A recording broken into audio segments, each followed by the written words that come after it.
of Disney's The Lion King local premiere on Thursday night. The much anticipated remake of The Lion King, which was released worldwide on Friday, features Donald Glover as Simba, Beyoncé as Nala, John Kani as Rafiki, and James Earl Jones returning as the voice of Mufasa. And to tell us more about this is internationally renowned actor Dr. John Kani. He joins us now in the studio.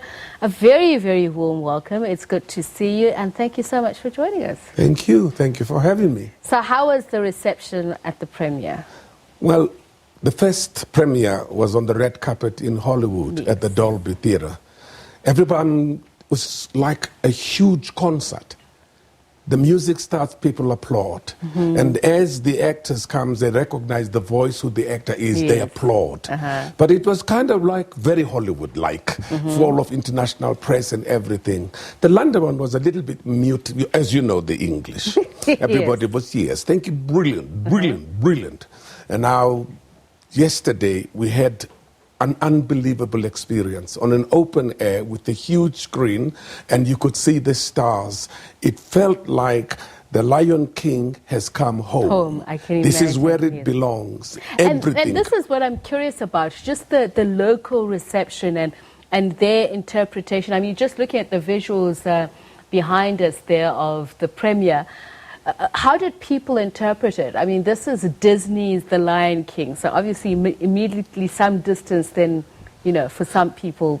I suppose people are beginning to understand that most of these stories are African, mm-hmm, stories. We just had Wakanda, which is Black Panther, which Africa as a continent owned it, made it their own. It was a story they believe was their own. The Lion King, when it opens here, people are identifying. There's something we think that the game reserves, Kruger National Park, Serengeti, Sodona, we assume they are private locations for tourists and safari. Actually, their own property. We own them. It is my heritage. So they immediately identify. When Lebu M opens, there's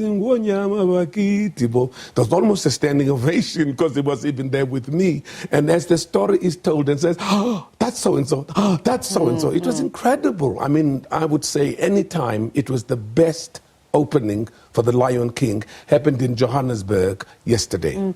And I'm looking at what looks like wonderful 3D pictures, so there have been some changes. Tell me, just from the original Lion King, John Favreau, what texture does he bring to this version? Well, directional touch to The Lion King, this version? The 1994 version was a simple sort of animation by pencil, and pictures were there, and it was almost like focusing on the younger generation. Children sat in front of the TV and rewound again that VHS. With the experience John Favreau had with The Jungle Book, using the technology, the computer-generated images, with that, he took this one to another level. He created a much deeper, much broader, and a much technically advanced Lion King. Our performances were real. I mean, you performed with the other actor like there's not going to be part of a cartoon, yes, or you had an interaction and put in the passion. And he's an incredible, great storyteller because he first began as an actor, so he knows how to deal with actors. We had a great time. We all sort of absolutely surprised. Some of us have never seen each other before. How did you get involved? And I'm curious what your thinking is about the ensemble, the cast that came together for this. John Favreau said you can have a good script, you can have a lot of budget. If you don't have the A-list team, your story is not going to survive. I was on the set of the Black Panther, and this white dude taps me on the shoulder, and he said, hello, Dr. Kani, I'm John. I said, hi, I'm John too. He said, I'd love you to voice Rafiki, and he walks away. And I turned, my son was with me, said, Dada, do you know who that was? I said, nah. He said, that's John Favreau. He's going to do The Lion King. I said, okay, I'll listen to it. Later, we meet again, and we get talking. That's how I got to voice Rafiki. Mm-hmm. And he gave me the latitude. He gave me the space. He said it's an African story. Interpret it the way you feel. Who is Rafiki? So how did you interpret it in your mind? Have you seen it before, knowing that this is the second time around, it's going to be digitally enhanced? How did you see it? I saw Rafiki as a spiritual leader I saw Rafiki as an elder in a village. I saw Rafiki as a consultant to Mufasa, the great king.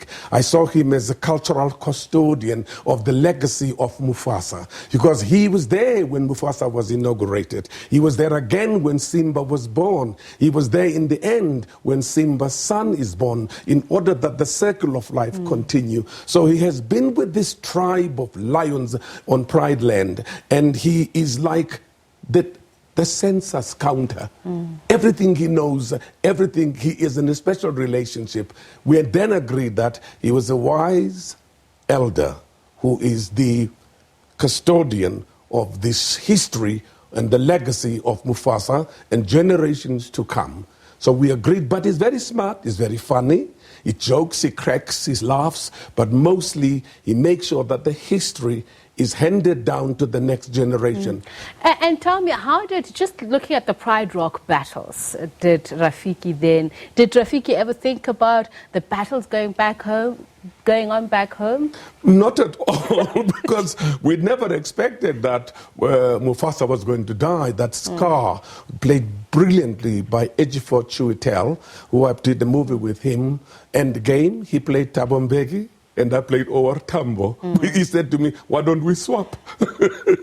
So there was that classic performance, like almost it was a classical thing. And the fight sequences are imaginable. I'm telling you, those technicians and those computers and those generators, it's unbelievable. I'm just thinking about you and the voiceover and obviously the emotion that you put out.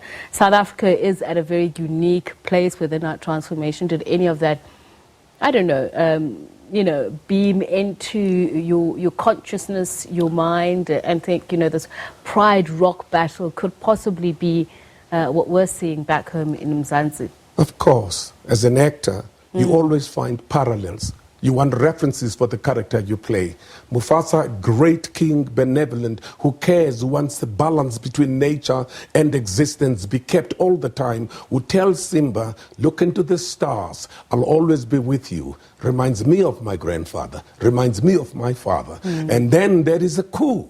We're back in Africa, so he dies. And Scar, who looks like almost Iago in Othello, who looks like Macbeth, who wants to be king today, takes over, uses the hyenas, the most corrupt in the story, who support him to devastate the land, the animals and everything. They keep him in power. And later, Rafiki makes sure he finds Simba, the right leader.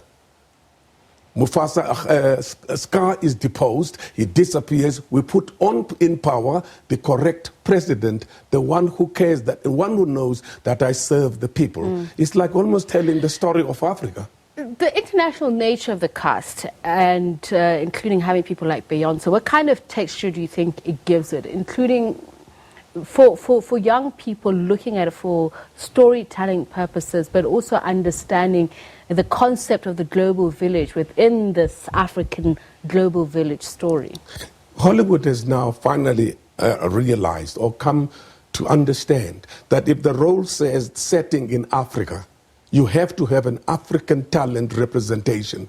And Africa is much broad because there's Africa in the diaspora. Absolutely. There's no longer now that people would put paint on their faces and look like us, or be Tarzan skipping around the branches talking to apes, when we are here and we are Africans.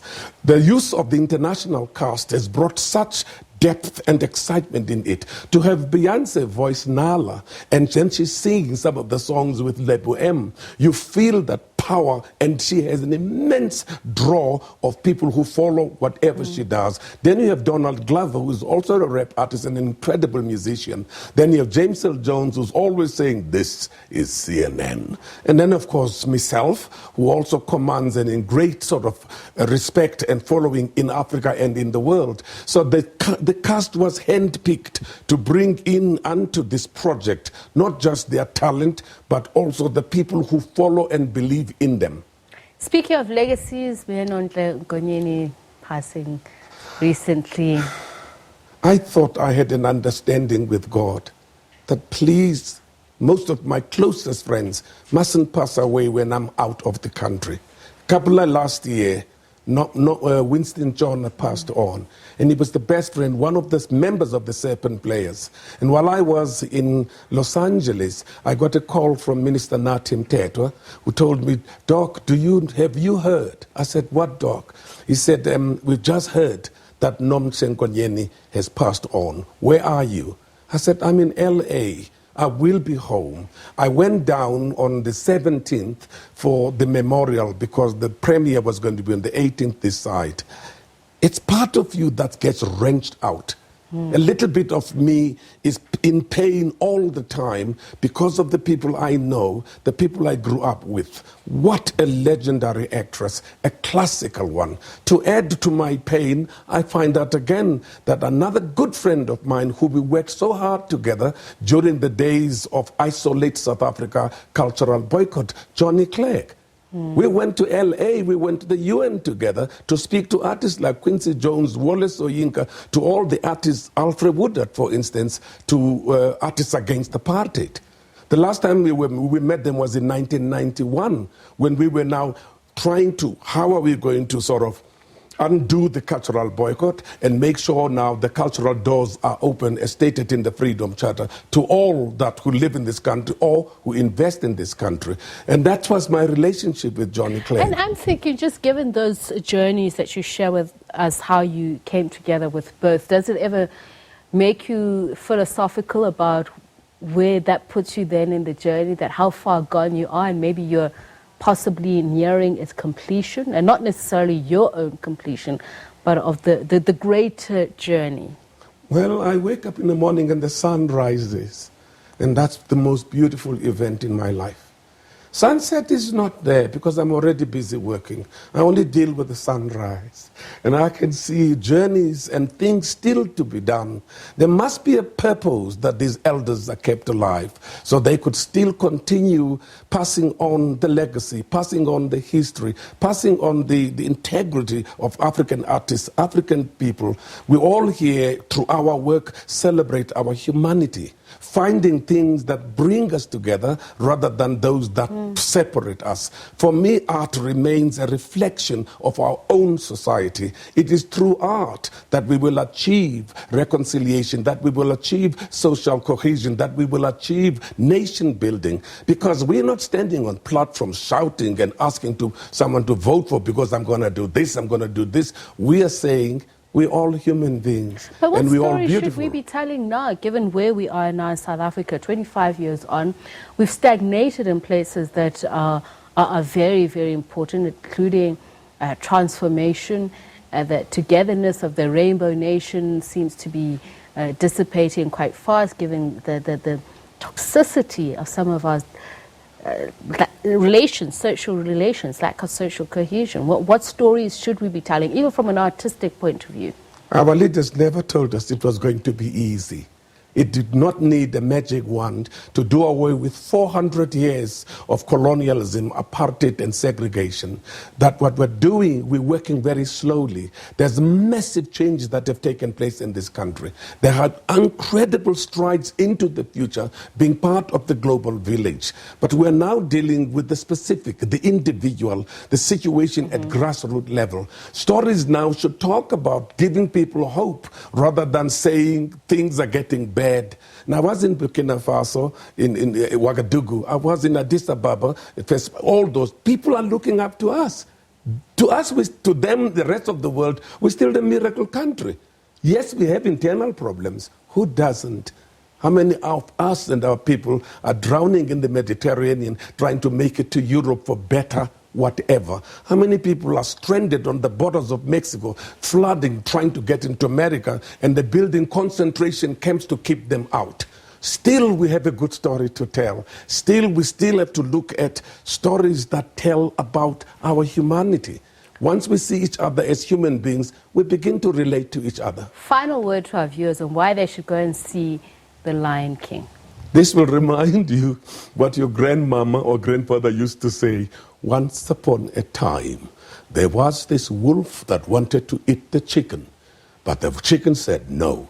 And I asked my grandmama, how come this chicken can speak? And my grandmother said, in my story, animals speak. It's a beautiful story. You will learn about the beauty of Africa, because the 3D version, the CGI version, also exploits the vastness of Africa. You see from the creatures on the ground, the ant, past the dung beetle, past Okongotwane, into the great majestic elephants, the tall giraffes. You're almost like in a National Geographic, exploring but appreciating nature. All right, world-renowned actor Dr. John Kani, who plays Rafiki in Disney's The Lion King. We're taking a break.